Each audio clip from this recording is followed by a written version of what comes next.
Hey, English learners, welcome back to Spark and Speak, your favorite place to learn real English, the kind of English you actually use when you walk out the door. I am so happy you are here with me today. You know, I love this moment, because right now it is just you and me. We are not in a classroom. There is no test, no grades, no pressure. We are just two friends talking about English. And I love that. Now, today is a big one. I want you to think about something. Think about the last time someone asked you a simple question in English. Something like, "So, what did you do yesterday?" "So, what did you do yesterday?" Simple, right? But for so many English learners, that question, it feels like a wall. You know what you want to say. You have the story inside your head. But the words, they get confused. The time gets mixed up, and you end up saying something strange. Maybe you said, "I go to the shop," when you wanted to say, "I went to the shop." Maybe you said, "Yesterday I am working," instead of "Yesterday I was working." It happens, and nobody ever really explains why. Well, today we fix that. Today you are going to learn exactly how to talk about your day, your week, your weekend, your life, in English, naturally, confidently, and trust me, by the end of this episode, you are going to feel so different about this. So stay with me. This one is going to change things for you. Okay, so let me start with a small story. Imagine you are at work, or maybe at your kid's school, or having coffee with a neighbor, and someone looks at you with a smile and says, "Hey, how was your weekend?" Now in your language, you could answer that question in 30 seconds. Easy. You would say exactly what you did, where you went, what you ate, who you saw. No problem. But in English, for many learners, that moment feels scary, because talking about the past in English has rules, and those rules were never taught in a way that felt real or natural. Here is something interesting. Language research shows that one of the top 5 things English learners struggle with is talking about the past, not because they do not know the vocabulary, but because the grammar of the past tense feels unnatural at first. And I completely understand that, because in many European languages the past tense works differently. In French, German, Spanish, Italian, Polish, and others, you have different past tenses for different situations. So when you come to English and you hear just one main past tense, it can actually feel confusing. Which one do I use? When? In English, there is one simple past tense, and it does most of the work for you. That is the good news. English actually makes this easier than your own language does. But you have to know how it works, and that is what today is about. So let me take you through this step by step. And I promise to keep it real, no textbooks, just real life. But here is the first thing I want you to know, and it is something most teachers never tell you. Point 1. The simple past, what it is, and when you use it. Okay. So the simple past tense, what is it exactly? It is the tense you use when you talk about something that is finished, done, complete. It happened. It is over. Yesterday. Last week. An hour ago. In 2019. Does not matter. If it is finished, you use the simple past. Examples: I walked to work. She called me. They ate dinner. We watched a film. Simple, right? The action is done. The time is in the past. Simple past. Now, how do you form it? For most verbs in English, you just add ed to the end. That is it.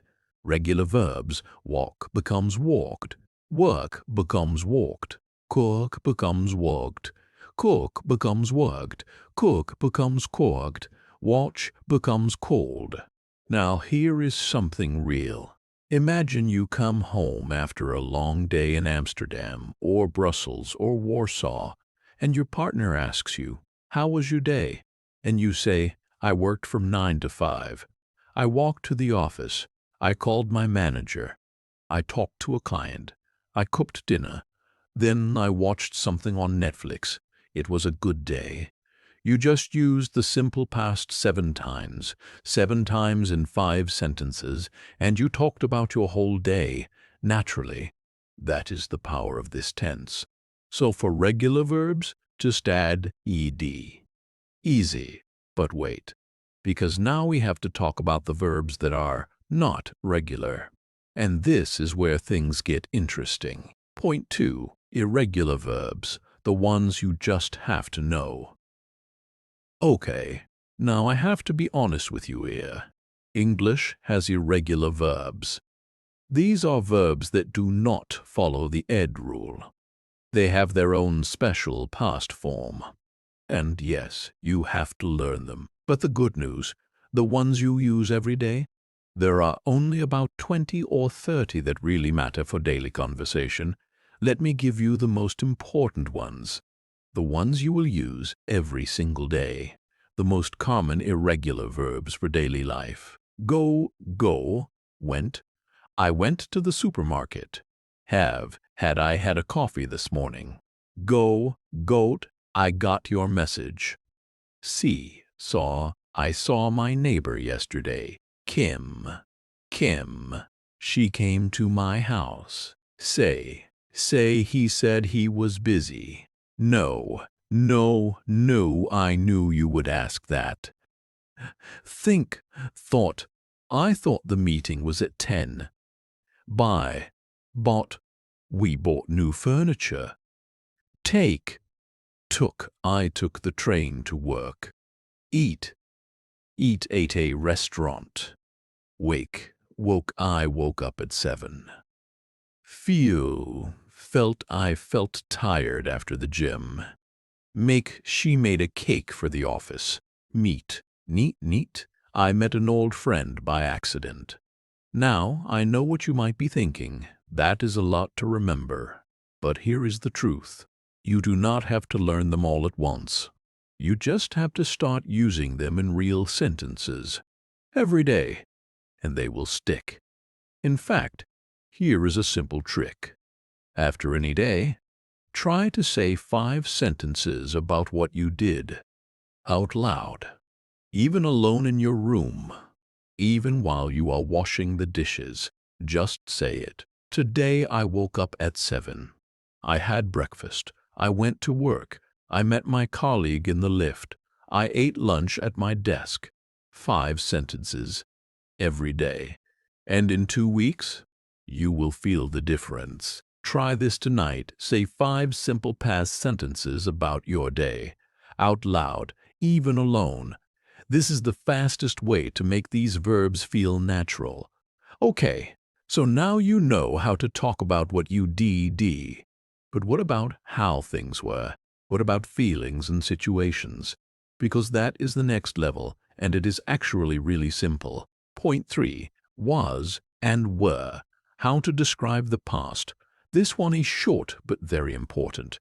When you want to describe a situation, a feeling, a state, or something that was true in the past, you use was or were.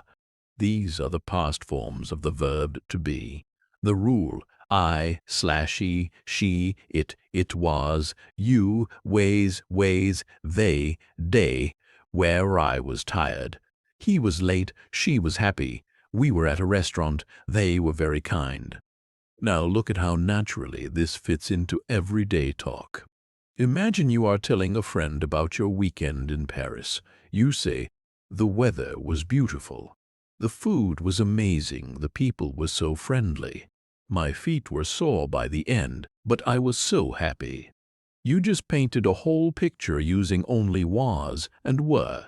No complicated words, just simple, natural English.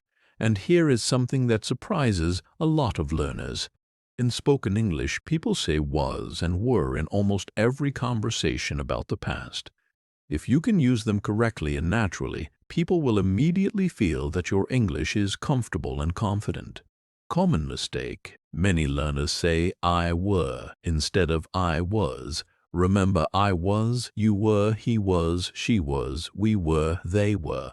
So now we know how to say what we did and how things were. But here is the thing. In real life, we do not just say things happened. We also say things did not happen. And that is where some learners get really confused. So let me show you the trick. Point 4. Negatives and questions. Didn't and did you?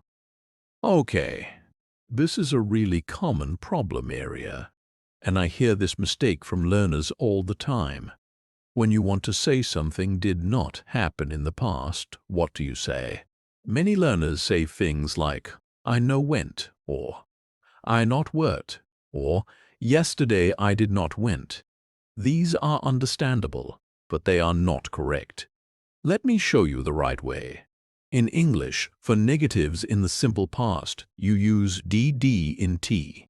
That is did plus not shortened. And here is the important part. After didn't, the verb goes back to its original form, not the past form. Formula, subject plus didnt plus base verb, not past form. I didn't go. Not I didn't went. She didn't call. Not she didn't called. We didn't have time. Not we didn't had time. You see? After didn't, the verb is just the simple original form. That is it. Now for questions. When you want to ask someone about the past, you use did at the start. Formula, did plus subject plus base verb plus p5. Did you eat already? Did she call you back? Did they enjoy the film? What did you do this weekend? Notice something beautiful here. The verb stays in its base form. You do not change it. Did does all the heavy lifting for you. Let me paint a picture.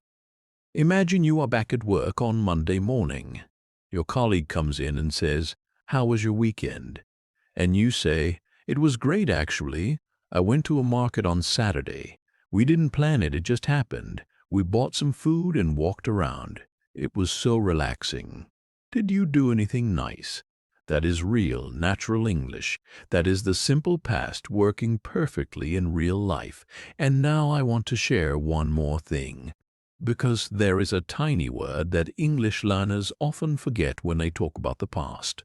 And it makes your English sound so much more natural when you use it. Point 5. Time expressions. Words that bring your past to life. Okay. Final point. And this one is going to make a real difference. When you talk about the past, you do not always have to explain when something happened. But when you do use a time word, it makes your English sound so much more natural, more confident, more real.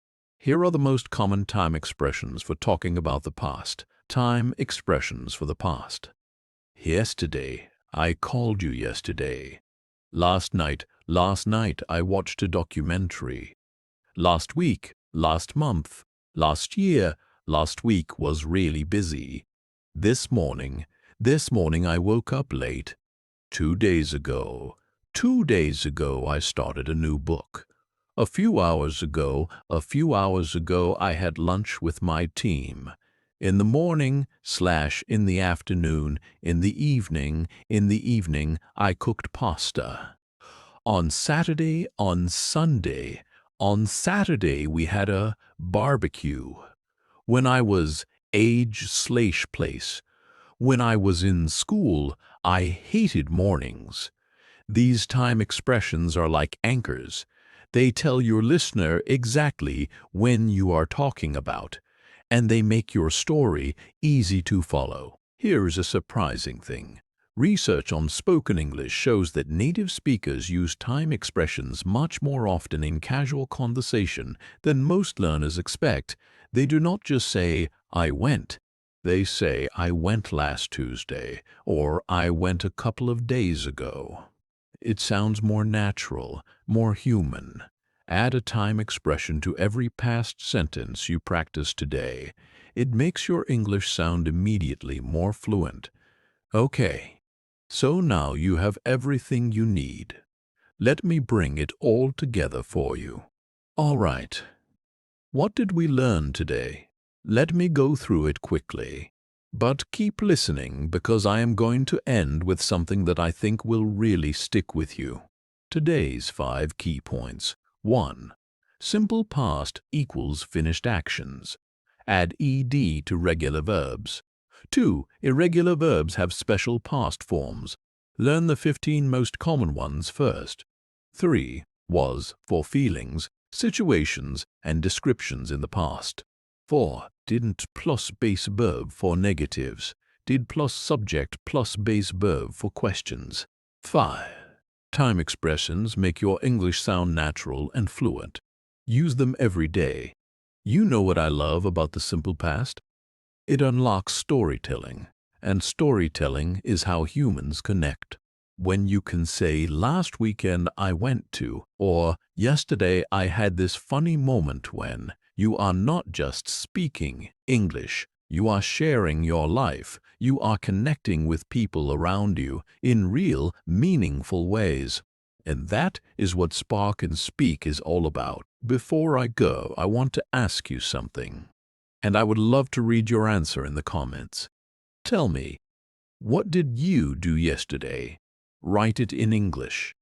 Even one sentence, even 2 words. Just try. I will read every single one. Writing it down even once makes it real. And sometimes that first sentence is all you need to start feeling confident. If you are not subscribed to Spark and Speak yet, please do it now. We are here every week with real English, real stories, and real lessons that actually help you in your daily life. No boring grammar books, just English the way it is really spoken. And next time, we are going to talk about something that changes everything about how you sound in English. We are going to look at the words that make you sound too formal, too stiff, too textbook, and the easy, natural phrases you can swap them for. If you want to sound more like a real English speaker and less like a grammar exercise, you do not want to miss that one. That is next week on Spark and Speak. I will see you there. Take care of yourself, keep talking, keep practicing, and remember, you are doing better than you think.